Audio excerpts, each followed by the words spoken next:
सपनों को बार बार हमने लेते रहना चाहिए। आज पूरे विश्व की नज़र भारत पर है। भारत से अपेक्षाएं भी हैं और लोगों में एक विश्वास भी है कि अगर भारत ये कर लेगा दुनिया की बहुतेक समस्याओं का समाधान वहीं से हो जाएगा। ये विश्वास आज दुनिया में भारत के लिए बड़ा है। आदरणीय सभापति जी, जब मैं अवसरों की चर्चा कर रहा हूं तब महाकवि मैथिली शरण गुप्त जी की कविता को मैं उद्घोषित करना चाहूंगा। गुप्त जी ने कहा था, अवसर तेरे लिए खड़ा है, अवसर तेरे लिए खड़ा है, फिर भी तू चुपचाप पड़ा है। अवसर तेरे लिए खड़ा है, फिर भी तू चुपचाप पड़ा है। तेरा कर्म क्षेत्र बड़ा है, तेरा कर्म क्षेत्र बड़ा है, पल पल है अनमोल, पल पल है अनमोल। अरे भारत उठ, अरे भारत उठ, आंखें खोल। ये मैथिली शरण गुप्त जी ने कहा था।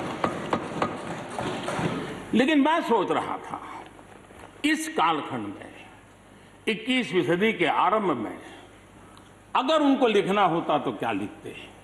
मैं कल्पना करता था कि वो लिखते, अवसर तेरे लिए खड़ा है, अवसर तेरे लिए खड़ा है, तू आत्मविश्वास से भरा पड़ा है, तू आत्मविश्वास से भरा पड़ा है।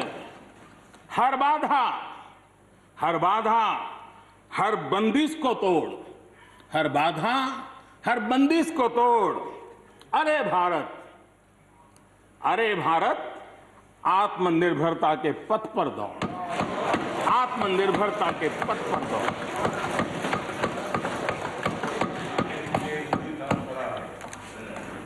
आदरणीय सभापति जी,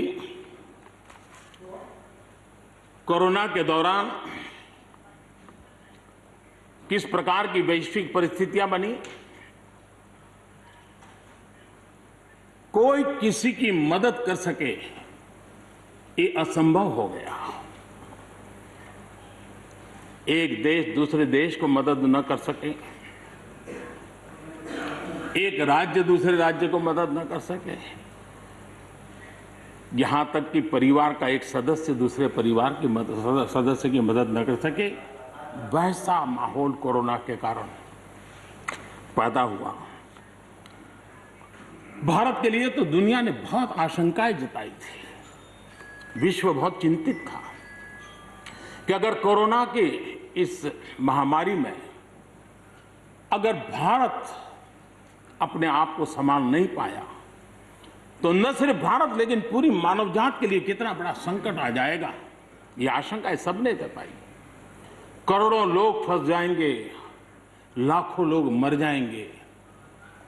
हमारे यहां भी डराने के लिए भरपूर बातें भी हुई। अरे ये क्यों हुआ, ये मेरा सवाल नहीं है, क्योंकि एक अननोन एनिमी क्या कर सकता है किसी को अंदाज नहीं था। हर एक ने अपने अपने तरीके से आकलन किया था। लेकिन भारत ने अपने देश के नागरिकों की रक्षा करने के लिए एक अननोन एनिमी से, और जिसकी कोई पूर्व परंपरा नहीं थी कि ऐसी चीज को ऐसे डील किया जा सकता है, इसके लिए ये प्रोटोकॉल हो सकता, कुछ पता नहीं था। एक नए तरीके से, नए सोच के साथ हर किसी को चलना था। हो सकता है कुछ विद्वान सामर्थ्यवान लोग हों, उनको कुछ और विचार हो सकता है, लेकिन था ये कि एक अननोन एनिमी था और हमें रास्ते भी खोजने थे, रास्ते बनाने भी थे और लोगों को बचाना भी था। उस समय जो भी ईश्वर ने बुद्धि, शक्ति, सामर्थ्य दिया, इस देश ने उसको करते हुए देश को बचाने में भरसक काम किया है। और आज दुनिया इस बात का गर्व कर रही है कि इस वाकई भारत ने दुनिया की मानव जात की रक्षा करने में बहुत बड़ी अहम भूमिका निभाई। ये लड़ाई जीतने का यश किसी सरकार को नहीं जाता है, न किसी व्यक्ति को जाता है, लेकिन हिंदुस्तान को तो जाता है। गर्व करने में क्या जाता है? विश्व के सामने आत्मविश्वास के साथ बोलने में क्या जाता है? इस देश ने किया है। गरीब से गरीब व्यक्ति ने